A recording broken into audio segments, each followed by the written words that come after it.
वो भी एक्सप्लेनेशन के साथ में। तो चलिए शुरुआत करते हैं 2016 के ऑनलाइन क्वेश्चन पेपर से। यहाँ हम गुप्तोत्तर काल के क्वेश्चंस डिस्कस कर रहे हैं, ठीक है। और ऐसी अनेक वीडियोस के लिए आप हमारे चैनल को लाइक एंड सब्सक्राइब करना ना भूलें। चलिए शुरू करते हैं। सूर्य मंदिर कौन से राज्य में स्थित है? सूर्य मंदिर कहाँ पर है? कोणार्क का फेमस है और ये उड़ीसा में है। तो ये कहाँ पे आ जाएगा? उड़ीसा में आ जाएगा इसका सही जवाब। नेक्स्ट क्वेश्चन है, राजा हर्ष ने अपनी राजधानी डैश से डैश स्थानांतरित की थी, मतलब ट्रांसफर की थी। कहाँ से कहाँ शिफ्ट की थी? थानेश्वर से कन्नौज शिफ्ट की थी। तो इसका आंसर थानेश्वर से कन्नौज आ जाएगा। क्योंकि ये ऑनलाइन क्वेश्चन पेपर था तो इसके ऑप्शन नहीं है। इसे हम इसी तरीके से डिस्कस करेंगे। आगे ऑफलाइन जो क्वेश्चंस आए थे उन्हें हम ऑप्शन और एक्सप्लेनेशन के साथ डिस्कस करेंगे। नेक्स्ट क्वेश्चन है, विक्रमशिला विश्वविद्यालय के संस्थापक कौन थे? तो कौन थे ये? धर्मपाल थे। भारत के किस क्षेत्र में कामरूप एक प्राचीन नाम है? ये असम का है। ये क्वेश्चन कई बार रिपीट हुआ है, कई एग्जाम्स में भी रिपीट हुआ है। मोस्ट इंपॉर्टेंट क्वेश्चन है, इसका ध्यान रखिएगा। नेक्स्ट है, कंबोडिया में स्थित अंकोर वाट का सुप्रसिद्ध विष्णु मंदिर किसने बनवाया था? ये सबसे बड़ा कंबोडिया में मंदिर है, हिंदुओं का सबसे बड़ा मंदिर है और ये सूर्यवर्मन द्वितीय ने बनवाया था। इसका ध्यान रखिएगा। आगे बढ़ते हैं। अब हम ऑफलाइन क्वेश्चंस पेपर डिस्कस करेंगे जो 2006 से 2015 तक एसएससी की विभिन्न प्रतियोगी परीक्षाओं में पूछे गए हैं।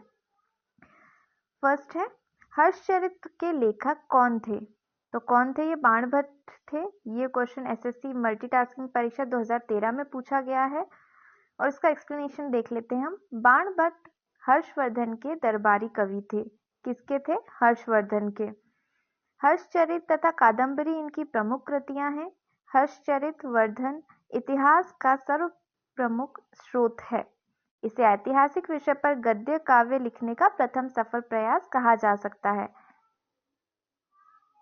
नेक्स्ट क्वेश्चन है, एक महान रोमानी नाटक कादंबरी का लेखक था। कौन थे ये? अभी हमने पढ़ा बाणभट्ट थे।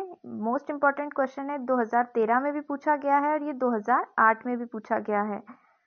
एसएससी सीपीओ परीक्षा 2008 में पूछा गया और एसएससी मल्टीटास्किंग परीक्षा 2013 में भी पूछा गया है। तो कौन थे ये? बाणभट्ट। कादंबरी के लेखक कौन थे? बाणभट्ट। और ये किसके कवि थे? हर्षवर्धन के दरबारी कवि थे। नेक्स्ट क्वेश्चन की तरफ चलते हैं। क्वेश्चन नंबर 3, निम्नलिखित में से कौन सा युग्म सही मेल नहीं खाता? कौन सा युग्म सही मेल नहीं खाता? यहाँ पे ये पूछा गया है। ये एसएससी संयुक्त स्नातक स्तरीय टायर 1 परीक्षा 2015 का क्वेश्चन है और इसका ऑप्शन ए सही है। कैसे सही है ये देखते हैं इसके एक्सप्लेनेशन में। भीमसंग 636 ईस्वी में हर्षवर्धन की राजधानी कन्नौज आया था। चाणक्य अथवा कौटिल्य विष्णुगुप्त चंद्रगुप्त मौर्य का गुरु व प्रधानमंत्री था। टोडरमल अकबर का राजस्व मंत्री अधिकारी था, जबकि चैतन्य बंगाल के शासक हुसैन शाह के समकालीन थे। तो इन दोनों का कोई मिलान नहीं बनता, इसलिए विक्रमादित्य और चैतन्य गलत हो जाएगा ये। इसका ऑप्शन ए करेक्ट है। नेक्स्ट क्वेश्चन की तरफ चलते हैं। 13वीं शताब्दी के राजस्थान के माउंट आबू के प्रसिद्ध दिलवाड़ा मंदिर किसने बनवाया था? बहुत ही मोस्ट इंपॉर्टेंट क्वेश्चन है ये। कई बार एग्जाम में पूछा गया, ना सिर्फ एसएससी, दूसरे एग्जाम्स में भी पूछा जा चुका है। एसएससी संयुक्त स्नातक स्तरीय परीक्षा 2012 का क्वेश्चन है ये और इसका ऑप्शन डी करेक्ट है, तेजपाल। कैसे करेक्ट है पढ़ते हैं इसे। 13वीं शताब्दी में राजस्थान के माउंट आबू में प्रसिद्ध दिलवाड़ा मंदिर गुजरात के बघेल वंशीय शासक वीर धवल के 2 मंत्रियों वास्तुपाल एवं तेजपाल ने बनवाया था। यह मंदिर जैनियों को समर्पित है। ये क्वेश्चन भी पूछा गया है, एसएससी में पूछा गया है कि ये मंदिर किन को समर्पित है, कौन से धर्म से रिलेटेड है। तो जो दिलवाड़ा के प्रसिद्ध मंदिर है माउंट आबू में, वो है जैनियों को समर्पित है और वास्तुपाल तेजपाल ने इन्हें बनवाया था। ठीक है। नेक्स्ट क्वेश्चन है, खजुराहो मंदिर का निर्माण किसने किया था? यह एसएससी 10+2 स्तरीय परीक्षा 2010 का प्रश्न है और इसका ऑप्शन डी करेक्ट है, चंदेल राजपूत ने करवाया था खजुराहो के मंदिर का निर्माण। एक्सप्लेनेशन देख लेते हैं इसका। मध्य प्रदेश के छतरपुर जिले में स्थित खजुराहो मंदिर समूहों के लिए अति प्रसिद्ध है। इन मंदिरों का निर्माण 10वीं से 12वीं सदी ईस्वी में चंदेल शासकों के शासनकाल में हुआ। यहाँ 85 मंदिरों के निर्माण का उल्लेख मिलता है, किंतु वर्तमान में 30 मंदिर ही शेष बचे हैं। ठीक है, आ गया होगा आपको समझ में कि कहाँ पे है ये, किन्होंने बनवाया था? चंदेल राजपूतों ने बनवाया था खजुराहो के मंदिर। नेक्स्ट क्वेश्चन की तरफ चलते हैं। क्वेश्चन नंबर 6, मिहिर भोज राजपूतों के किस कुल से संबंधित है? तो ये प्रतिहार वंश से संबंधित है मिहिर भोज। एसएससी मैट्रिक स्तरीय परीक्षा 2006 का क्वेश्चन है ये। इसका देख लेते हैं हम एक्सप्लेनेशन। रामभद्र का पुत्र और उत्तराधिकारी मिहिर भोज प्रथम प्रतिहार वंश का सर्वाधिक महत्वपूर्ण शासक हुआ। इसने आदिवराह तथा प्रभास जैसी उपाधियां ग्रहण की, जो उसके द्वारा चलाए गए चांदी के द्रम सिक्कों पर अंकित है। कहाँ पे अंकित है? चांदी के सिक्कों के द्रम सिक्कों पर अंकित है ये। क्वेश्चन नंबर 7 है, प्रतिहार वंश का महानतम राजा कौन था? अभी हमने पढ़ा मिहिर भोज के बारे में, यही थे प्रतिहार वंश के महानतम राजा। यह एसएससी संयुक्त स्नातक स्तरीय टायर 1 परीक्षा 2015 का क्वेश्चन है। प्रतिहार वंश का महानतम शासक राजा भोज, इन्हें मिहिर भोज भी कहा जाता है। मिहिर भोज प्रथम के नाम से जाने जाते हैं। कन्नौज पर अधिकार के लिए उन्होंने पाल शासक देवपाल तथा राष्ट्रकूट शासक कृष्ण द्वितीय के साथ होने वाले द्विपक्षीय संघर्ष में हिस्सा लिया। उसने आदिवराह की उपाधि धारण की। किसने की थी आदिवराह की उपाधि धारण? प्रतिहार वंश के जो महानतम राजा थे मिहिर भोज या भोज कह लीजिए, राजा भोज ने इन्होंने धारण की थी। ठीक है, नेक्स्ट क्वेश्चन है क्वेश्चन नंबर 8, ह्वेनसांग किसके शासनकाल के दौरान भारत आए थे? तो ये आए थे हर्षवर्धन के शासनकाल के दौरान। एसएससी संयुक्त स्नातक स्तर परीक्षा 2011 का प्रश्न है ये। एक्सप्लेनेशन देख लेते हैं इसका। प्रसिद्ध चीनी यात्री ह्वेनसांग लगभग 630 और 643 ईस्वी के मध्य हर्षवर्धन के शासनकाल के दौरान भारत आए थे।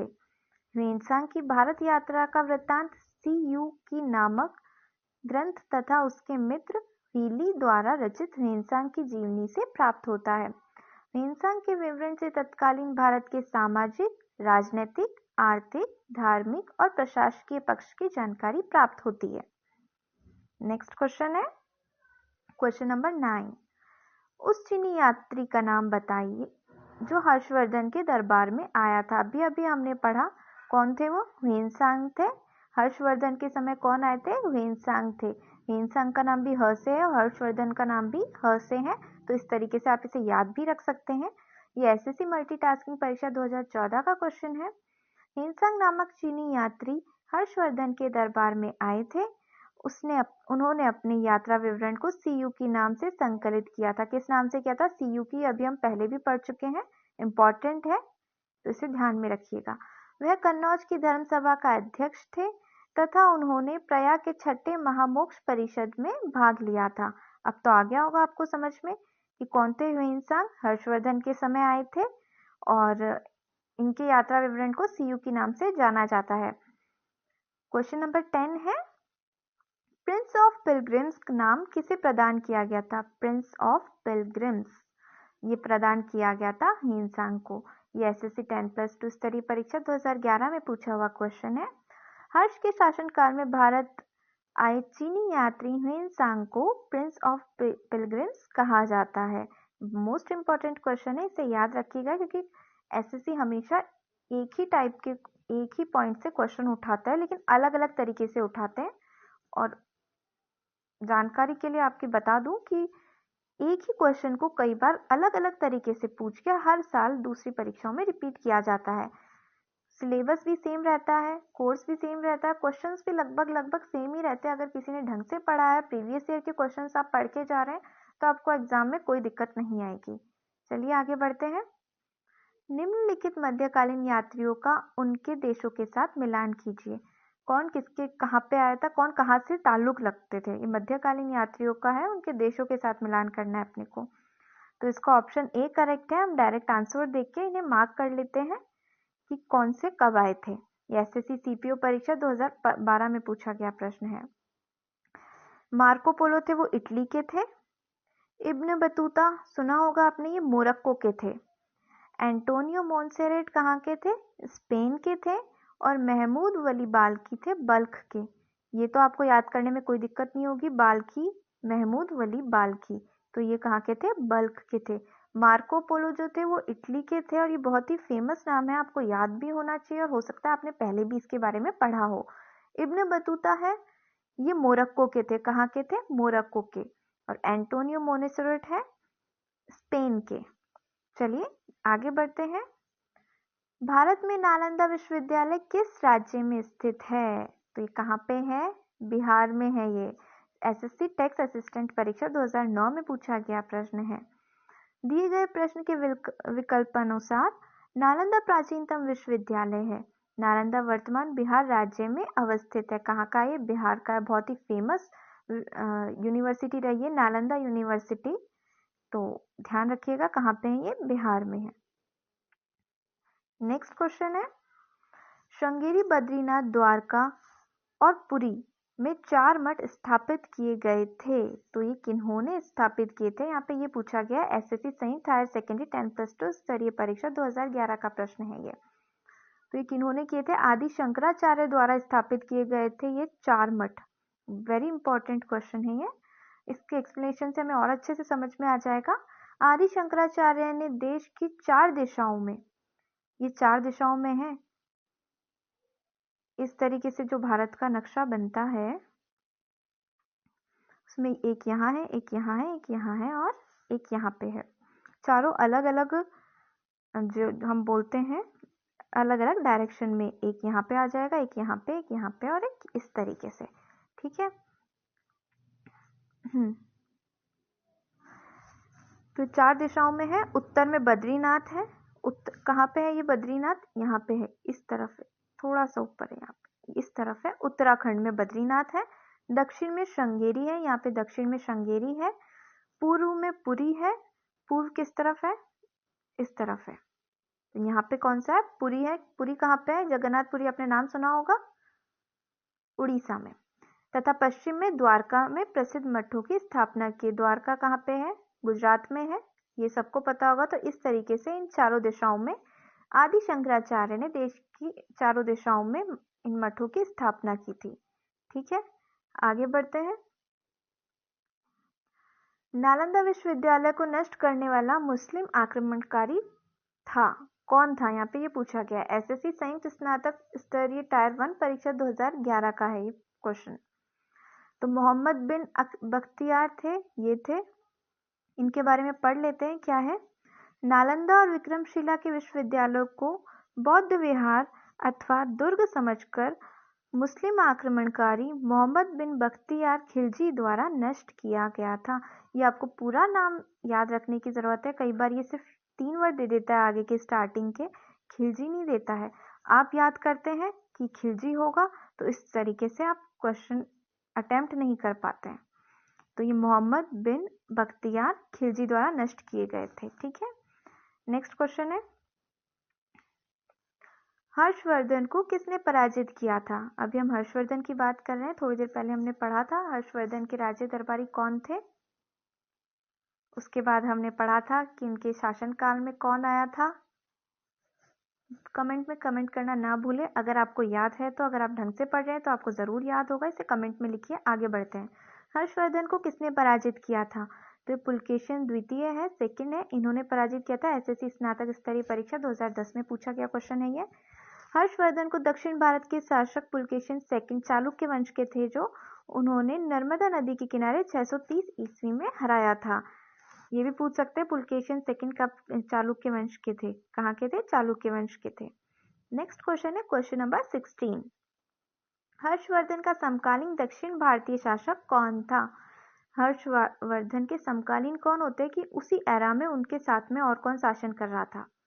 समकालीन मतलब सम मतलब उसी टाइम पे सेम, और कालीन जो होता है उसी काल में मतलब उसी समय। समकालीन कौन शासन कर रहा था? पुलकेशिन सेकंड, जिन्होंने अभी हर्षवर्धन को हराया था, पराजित किया था। ये एसएससी संयुक्त हायर सेकेंडरी 10+2 स्तरीय परीक्षा 2014 का प्रश्न है। हर्षवर्धन का समकालीन दक्षिण भारतीय शासक चालुक्य वंश का पुलकेशिन द्वितीय था। इसने हर्षवर्धन को पराजित किया और परमेश्वर की उपाधि धारण की। किसकी उपाधि? परमेश्वर की। किसने? पुलकेशिन द्वितीय ने। नेक्स्ट क्वेश्चन है क्वेश्चन नंबर 17। हर्षवर्धन की आरंभिक राजधानी कहाँ थी? आरंभिक राजधानी पूछी गई है यहाँ पे, स्टार्टिंग में कौन सी थी? तो वो थी थानेश्वर थी। 2016 में भी ये क्वेश्चन पूछा गया था। अगर आपने ढंग से स्टार्टिंग से वीडियो देखी है तो मोस्ट इंपॉर्टेंट क्वेश्चन है। एसएससी सीपीओ परीक्षा 2012 में भी पूछा गया है और ऑनलाइन भी इसको पूछा जा चुका है। एक ही क्वेश्चन को 10 तरीके होते हैं पूछने के, तो 10 से 12 भी हो सकते हैं। उस तरीके से एसएससी क्वेश्चन पूछ लेता है मॉडिफाई करके। इसका एक्सप्लेनेशन देखते हैं हम। हर्षवर्धन की आरंभिक राजधानी थानेश्वर में थी। बाद में उसने अपनी राजधानी कन्नौज स्थानांतरित की। 605 ईस्वी में हर्षवर्धन के पिता प्रभाकर वर्धन की मृत्यु हो गई। हर्षवर्धन शासक बने और 606 ईस्वी में अपनी राजधानी कन्नौज बनाई और इस उपलक्ष्य में हर्ष संवत प्रारंभ किया। अतः अभिष्ट विकल्प सी होगा, मतलब सी ऑप्शन अपना करेक्ट होगा। और हर्ष संवत का प्रारंभ किया था इन्होंने, ये भी आपको याद रखना है। नेक्स्ट क्वेश्चन है क्वेश्चन नंबर 18। 738 ईस्वी में अरबों को पराजित किया था। किसने पराजित किया था? प्रतिहारों ने पराजित किया था। इसका ऑप्शन ए करेक्ट हो जाएगा। एसएससी सेक्शन ऑफिसर्स परीक्षा 2007 का प्रश्न है।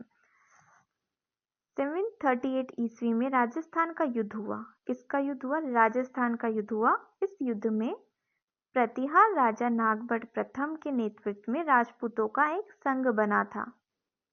राजपूतों के इस संघ ने जुनैद इब्न अब्दुर रहमान अल मारी के नेतृत्व वाली अरब सेना को हराया था। तो प्रतिहारों ने 738 ईस्वी में अरबों को प्रतिहारों ने पराजित किया था। नेक्स्ट क्वेश्चन है क्वेश्चन नंबर 19। सांची का महान स्तूप है कहाँ पे? सांची के महान स्तूप, ये तो बहुत इजी क्वेश्चन है, आता भी होगा, मध्य प्रदेश में है। एसएससी डाटा एंट्री ऑपरेटर परीक्षा 2009 में पूछा गया प्रश्न है ये। एक्सप्लेनेशन देख लेते हैं हम इसका। सांची मध्य प्रदेश के रायसेन में स्थित है। यहाँ स्तूपों की संख्या 3 है। सबसे बड़ा स्तूप महास्तूप के नाम से प्रसिद्ध है। इस स्तूप को सम्राट अशोक ने बनवाया था। पूछा जा सकता है जो स्तूप बने हुए हैं सांची के, किसने बनवाए थे? तो जो सबसे बड़ा स्तूप है महास्तूप, वो अशोक जी ने बनवाया था, सम्राट अशोक ने। प्रारंभ में यह ईंट निर्मित था। तत्पश्चात शुंग शासकों द्वारा इसका विस्तार पाषाण शिलाओं से किया गया। पहले ईंट का था, फिर बाद में पत्थरों से बनवाया गया। किसके द्वारा? शुंग शासकों के द्वारा। स्तूप का व्यास लगभग 40 मीटर और ऊंचाई 16.50 मीटर है। इसके एक और जंगले एवं तोरण द्वार आंध्र सातवाहन युग में बनाए गए। ठीक है फ्रेंड्स, आज के लिए इतना ही। वीडियो पसंद आया हो तो लाइक एंड सब्सक्राइब करना ना भूलें। Thank you.